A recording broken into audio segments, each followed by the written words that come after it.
This is what I tell my clients when it comes to debt relief.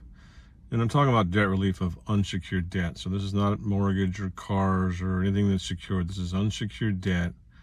And how do you become debt free? And this is real basic.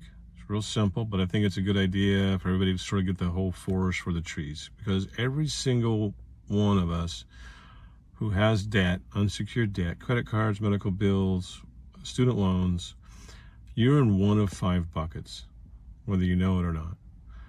95% plus are in bucket number 1, which is making the payments. So you can get out of debt if you make your payments.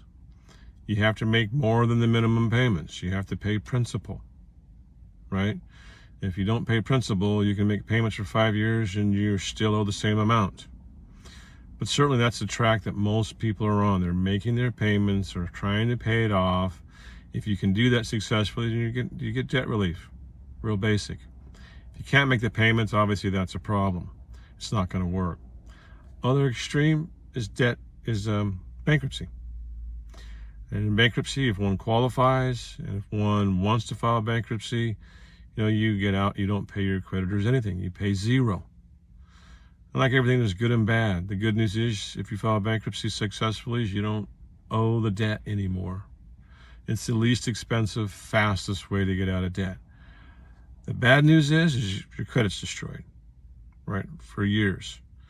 So that's why people don't want to file bankruptcy.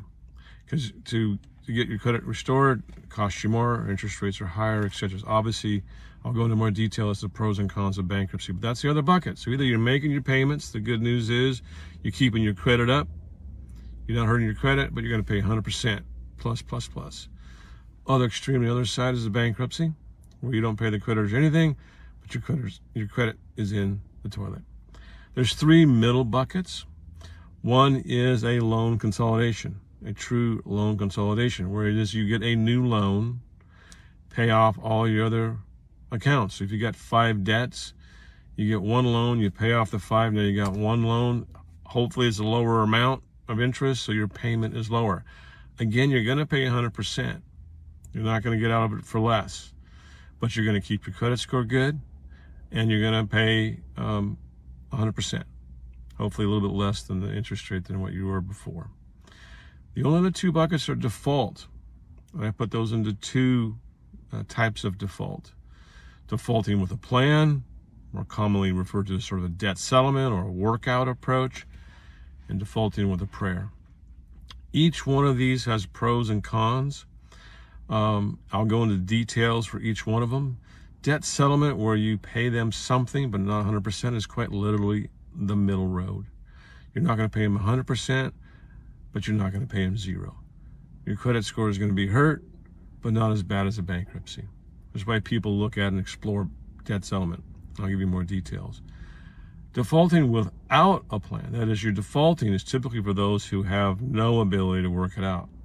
They're unemployed, they're disabled, they have bills they can't pay, and don't have any ability to pay. And yet bankruptcy, for whatever reason, is either not available to them or not desired by them. So that's defaulting on a prayer. And I'll go through each one of these options, the pros and cons in some more detail, but that's the forest. Every one of us is in one of those 5 buckets, whether you realize it or not. Hope that helps. I ask you to remember that money isn't everything. Keep up your hope. There is a way out. Thank you.